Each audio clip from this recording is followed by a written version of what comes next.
Have you ever thought about the reason you are where you are today? Maybe you're in a place where you feel so excited and so thankful, so grateful for where you are in life. Or maybe you're in a place where you're thinking it's really hard to come to grips with where I am in my life.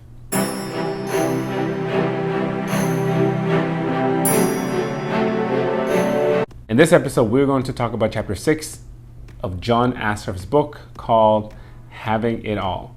And we're going to discuss where your thoughts, your processes, your beliefs, and your decisions have gotten you in your life. In the book, the author states that it is critical to understand that the life you're now living is 100% your doing.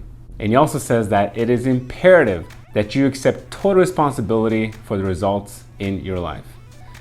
And you can look at those two statements in two ways. One, you can say, that is really hard to hear. That's a hard truth to hear, that I'm responsible for my actions. And maybe you can be a little bit disheartened. On the other hand, you can hear that statement and say, the fact that I am in charge, that I'm in control, that I have the ability, that actually was my own doing that got me where I am in life today, that actually provides empowerment. That means that the ability to change is within you. You have the ability to dictate the direction that you want your life to go. And this relates to the idea of reflection. I know for me, maybe for you, the idea and the thought to just sit down and reflect on your life and maybe do a little bit of journaling, writing, doesn't come natural to me. It is not easy. And I tend to feel a little bit of resistance because I like to go, I like to produce, I like to work, I like to do things, to be active, not just to sit and reflect. But if you feel that resistance, it is okay.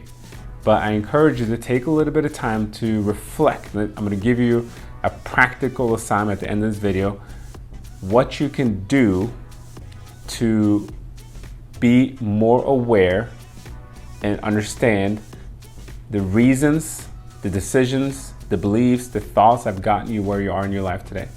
And it's important to note that this process is not supposed to be depressing. It's just the only thing it's supposed to do is to give you an increased sense of awareness and knowledge of this is the fact. This is where I'm at. And with that awareness, an increased ability and decision-making power to take your life in the direction that you want to go.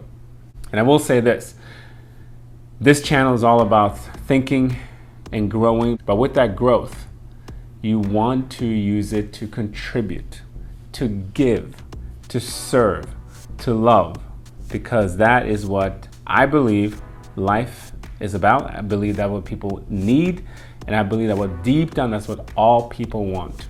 That is to give love and receive love. So as you think about your current results, and like I said earlier, this could be maybe a bit revealing, maybe a bit exposing. But again, it's not meant to be depressing. You're just looking at your life and you're assessing your current results. And the author is making the statement that the outer environment or the outer expression is always a result of what's going on within. And he further says that the results that you have began at the subconscious level. What that means is that everything that we do starts with a thought. So if you wanted to go work out, it starts with thought. If you want to go and relax, it starts with thought. Everything starts in our mind. And with that comes the fact that most of your behavior is habitual. We tend to be, or we rather are, we are habitual human beings.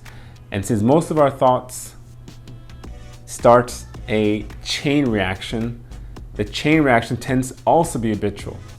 And our thoughts are often highly influenced by our belief system. And I made a whole nother video about belief systems, so you can check that out as well. But in order to change your action, you have to change your thoughts, you have to change your belief, and most of our beliefs are deep rooted at a subconscious level.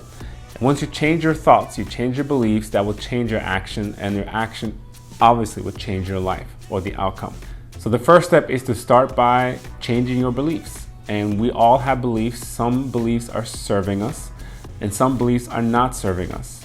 So once I give you that practical assignments, what you will do is that each of the areas of your life that you're assessing, you're going to ask yourself that question: what belief made me obtain these results? Or in other words, the belief will be evident based on your results.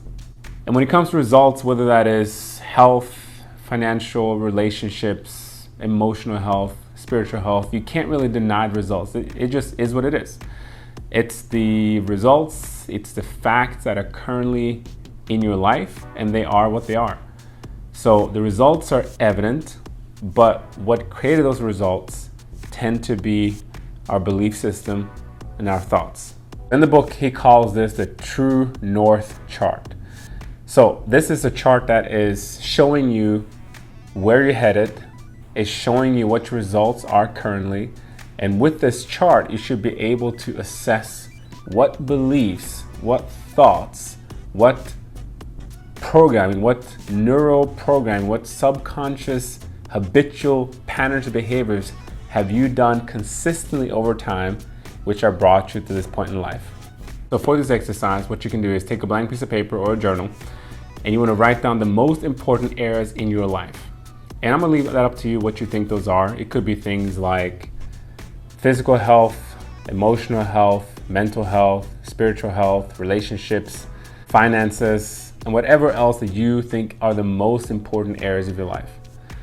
Then you're gonna write down a brief evaluation for each of these areas. And the evaluation could simply be a brief statement of you just describing the results in this area. You can also rate them from a scale from 1 to 10, 10 being the best and 1 being the lowest. And you just rate and give it a number based on how you feel like you're doing in these various areas of your life. Then you want to take a little bit of time to reflect. The goal is to try and look at the deeper level. So say, for example, if your result in relationships is a 5 out of 10, and you're okay with it, but you're not super pleased with it. So what about your thoughts or belief system have contributed to the results in your relationship is a 5 and not say an 8 or 9?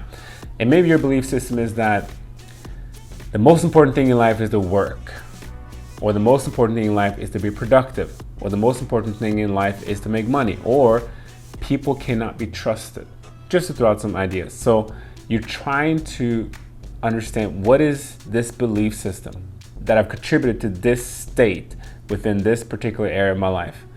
And what we're going to do next time is to figure out how can we actually start to change these beliefs so that the beliefs that are not serving you will actually get you to where you want to be. Rather, you end up in a place that you don't want to be. And what I would like to share as well is that I talk to people quite a bit about things that I believe are important.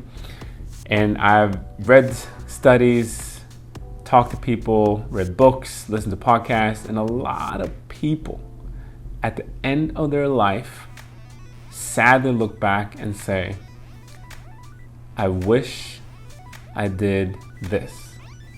I wish I did not do this. I wish I took some time to think about what was really important to me, so that my true north would have been a different direction. So my true north would have led me to a different place. So that my true north would have helped me to reevaluate my beliefs, my thoughts, so that I prioritized in a way that I now, at an older age, feel more at peace about and feel more grateful about. And a lot of people tend to go through their lives without really considering what's really important until maybe they become older, or they have some traumatic experience, or they hit rock bottom. Do not let that be you. And maybe you are in a place right now where you feel so excited, you're so thankful, you're so grateful, you're so passionate, you're serving the community, you're doing all these great things. And if that is you, I applaud you, and I encourage you to keep doing what you're doing. I encourage you to share your skills, share your experience, share your wisdom with the people that you interact with.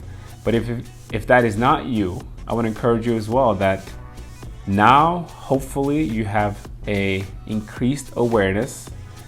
And I think maybe the hardest part for a lot of people is just to simply to stop and take a little bit of time out of our typical busy lives, shut off the TV, maybe leave the home, go to the beach, go to the mountain, go to the park, Go wherever you feel like this is a safe place where I can think, where I can unwind and disconnect from just all the static around me. And write down these things, these areas of your life, spiritually, physically, relationally, financially, vocationally, and ask yourself, am I where I want to be? And if not, do not beat yourself up. Just look at the facts and try to be grateful that you now have an increased awareness, and ask yourself, what beliefs would I like to change? And as we continue with the book, we're going to get into how you actually can change your beliefs. With that, hopefully that was helpful, that you can take a little bit of time to assess your current results to see whether or not they are where you want it to be, and that you have increased awareness to make those changes that will serve you and the people that you care about in our community. Thanks for watching. Hope to see you next time.